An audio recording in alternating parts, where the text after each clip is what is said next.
আজ একটা ভাড়ার জন্য প্রায় 1.5 ঘন্টা ধরে বসে থাকলাম। কেন আর কত কি ইনকাম হলো সব বলবো এই ভিডিওতে। সকালের প্রথম ভাড়া ছিল টালিগঞ্জ মেট্রো স্টেশনে, 95 টাকার ভাড়া ছিল এটা।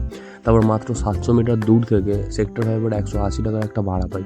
সকালে পরপর দুটো ভাড়া পেয়ে মনে হচ্ছিলো যে আজ অন্তত দিনটা ভালো যাবে।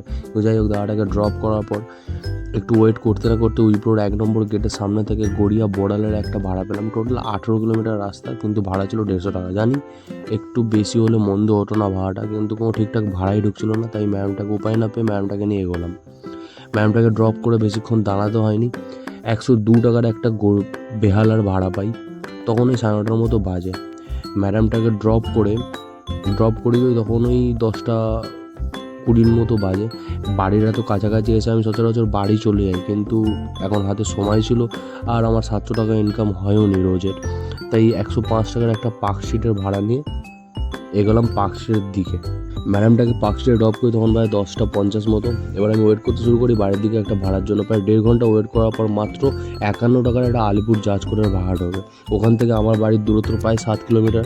পুরোটাই আমি ফাঁকা এলাম, এতটাই ভাড়ার অবস্থা আজকে খারাপ ছিল।